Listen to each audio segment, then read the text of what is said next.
दरिया बनते तो बहुत दूर निकल सकते थे। आगे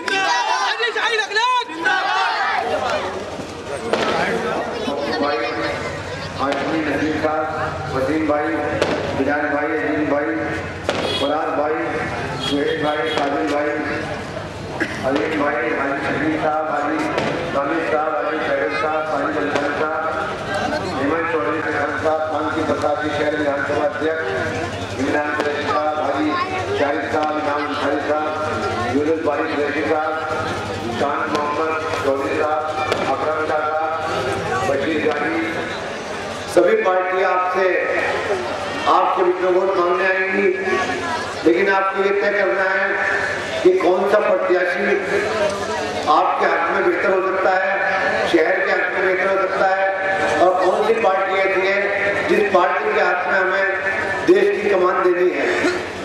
67 साल हो गए और इस 67 साल में तकरीबन 55 साल कांग्रेस पार्टी ने हुकूमत की और 2 बार भारतीय जनता पार्टी ने देश में हुकूमत की, लेकिन आज इस देश के अंदर आपको हमें क्या मिला है ये सब आपके सामने है। गरीब आदमी किस तरीके से अपने परिवार को चला रहा है ये आपके सामने है। अगर आज हमारी बस्तियों का सर्वे किया जाए तो इस सर्वे में आप देखेंगे कि कितने इंजीनियर, कितने डॉक्टर, कितने वकील, कितने अधिकारी हमारे कौम के अंदर मौजूद है। ये हमारी ताकत कहाँ चली गई? आजादी के बाद तो हमारी ताकत बढ़नी चाहिए थी, हमारे बच्चों को तालीम मिलनी चाहिए थी, रोजगार मिलने चाहिए थे, बस्तियों के हालात अच्छे होने चाहिए थे, लेकिन साथियों ये ताकत कहाँ चली गई? ये भेदभाव कैसे हुआ? सब 1 लाख की मुसलमान आबादी है, लेकिन आप वहां से गुजर नहीं सकते। आप जाकर देखो हुमायूं नगर, आप जाकर देखो जाकिर कॉलोनी, दवाई नगर, इन बस्तियों के हालात अगर आप देखोगे साथियों तो आपको पूरी रात नींद नहीं आएगी। मैं दावे के साथ कह रहा हूँ इस बात को कि किन हालातों के अंदर गरीब कमजोर लोग जिंदगी गुजार रहे हैं।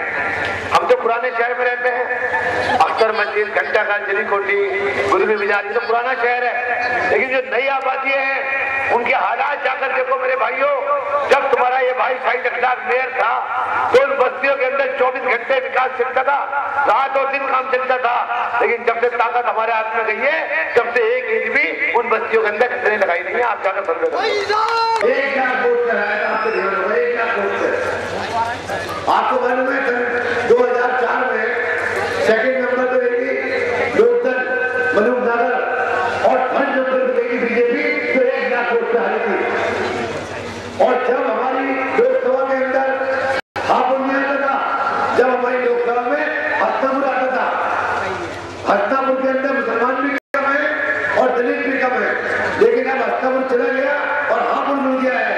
हापुड़ के जुड़ने के बाद में इतनी बड़ी ताकत मिली है मेरे भाइयों कि हापुड़ के अंदर आप सर्वे करो तो हर दूसरा आदमी बहुजन समाज पार्टी का मिलेगा। आपको हर 3 आदमी में 2 आदमी बहुजन समाज पार्टी के हैं। तो मेरे दोस्तों ने पहले 2004 में 1 लाख वोट कराया था, तो अब क्या अगर तुम सब एक प्लेटफॉर्म पर आ गए और दलित भाई भी सब समाज के साथ मिलकर के आपने अपना पूरा पोलिंग परसेंटेज कर दिया, तो नरेंद्र मोदी और इसके आदमियों को कई लाख वोट हरा के भेजेंगे। जो गुजरात से आकर उत्तर प्रदेश के अंदर 56 इंची का सिंगर दिखाती है। आपको एक देख रहे हैं कि ऐसी पार्टी का होशियार, आपको होशियार रहना है कि कुछ तो खुले में तो खाली गए और कुछ छुपे में खाली गए।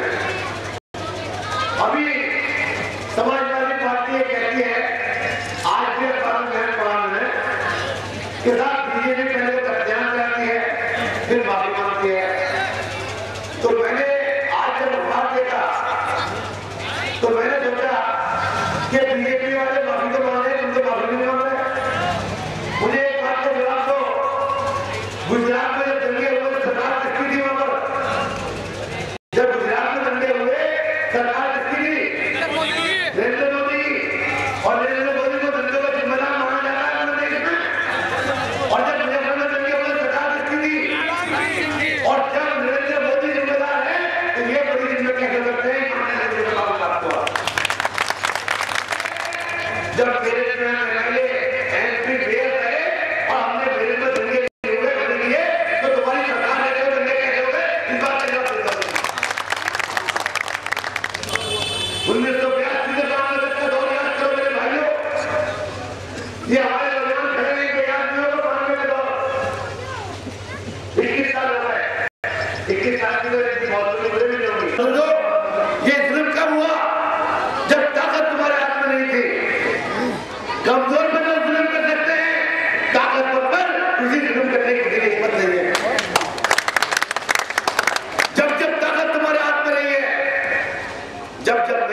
साहब ने पहली बार जब एमएलए का इलेक्शन हुआ मेरे शहर से, इसी तारीखी सरजमीन से, इसी अख्तर मस्जिद के लोगों ने बिगुल बजाया था, जली कोटी ब्लॉक के लोगों ने बिगुल बजाया था, घंटाघर के लोगों ने बिगुल बजाया था और ये ऐलान किया था मेरे वालिद साहब ने घंटाघर के चौराहे पर कि भारतीय जनता पार्टी के लोगों, आप किसी मजदूर की तरफ आप मत उठाना, और आप उठाना तो बहुत दूर की बात है, हम बुलाना गेट पे खाली नजर देंगे, तुम्हारी हिम्मत हो